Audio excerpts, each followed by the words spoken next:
Greetings! It's Maxo Diddly. Today I'm going to be showing you how you can fix error messages like this in your Unity WebGL game. Basically, you've tried to download something and you're getting an error, and I'm going to show you how you fix it. So the first step is you need to go into your player settings for your WebGL game. So you can go up to File, then go to Build Profiles, and if you have a build profile, that's great. You can edit the settings in here. If you're just using the regular web platform build profile, you can click on Web, then go to Player Settings. Once in the Player Settings, you're going to want to go to the Other Settings section. And you're going to want to scroll down a bit. You're going to see something here. Allow downloads over HTTP. This is most likely the cause of the problem. Your build will not accept downloads over HTTP. Only HTTPS.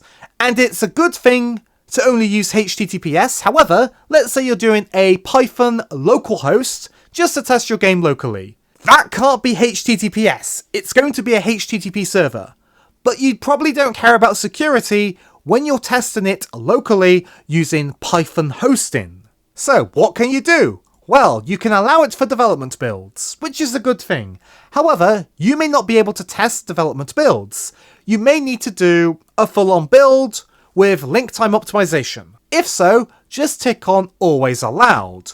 This is how you fix the issue, because the error is most likely coming from the fact that your WebGL game will not accept downloads over HTTP, only HTTPS. And I strongly recommend before you release your game or do a really large play testing that isn't local to disable it and put it back onto not allowed.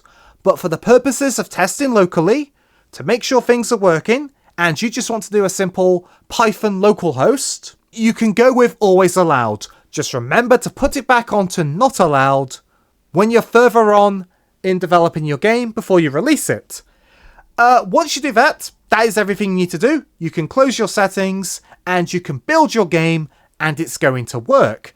And that's how you fix downloading errors because your WebGL game won't allow downloads over HTTP. Thanks for being a great audience. That's it for this tutorial. Be sure to leave a like and a comment if you enjoyed, and subscribe for more tutorials. Thanks for watching.